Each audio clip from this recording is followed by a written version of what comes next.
Painting the breeze. Parvati hummed as she worked. It was the first time in days that she felt like singing. For Parvati and her older brother, Laxman, the last few days had not been easy. Their father lay ill, his body burning with fever. Even the herbs their mother had given him had not helped. Their father was a potter and not a rich man. The only thing Laxman could do was to make and sell earthen pots and pans.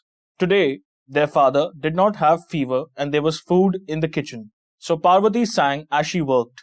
Nobody had asked her to paint the pots, but she knew that painted pots sold better. All she had were the colors black and white that she had made herself. Her brushes were twists of cotton, and with them she drew her dreams on the water pots and vases. Everyone drew squares, triangles, straight and wavy lines.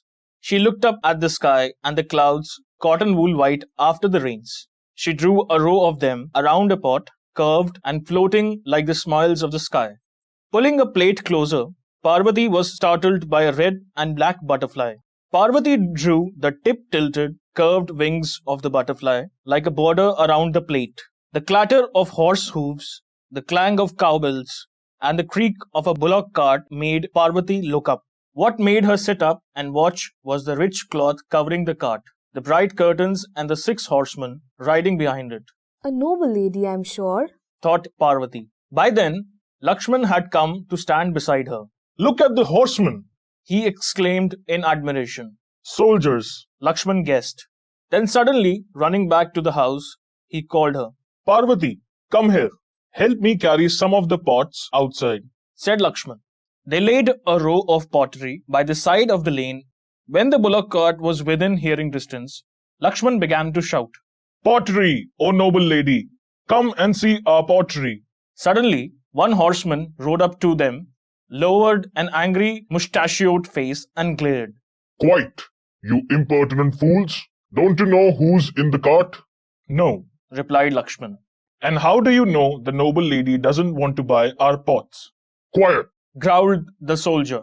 You move back now, or I'll make my horse step all over your pots. Don't you dare! Parvati stepped forward angrily. It took me all day to paint them. Before the soldier could push them away, a curtain was pulled aside and a quiet voice spoke from behind it. Go back, soldier. I want to talk to these children. Let's see your pots.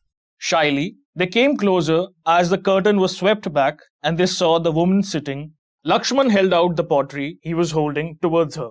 Parvati had seen noble women in the houses where they went to sell pottery, but never anyone who wore so much jewelry.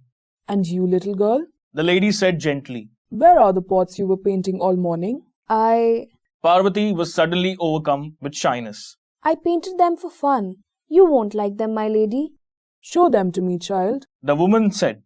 Slowly, Parvati laid the plate, the vase, and the water pots before her. I've never seen designs like these before, she said thoughtfully. What were you drawing? The sky, said Parvati haltingly. That's the breeze. The lady pointed to the plate and asked, And what's this? Butterflies on the pumpkin flower. And this? She pointed to a vase with a curving design in black and white dots. That, said Parvati smiling, beginning to enjoy herself, is the koel song from the bale tree. Carefully, the lady laid the pots inside the cart and asked Laxman, How much do these cost?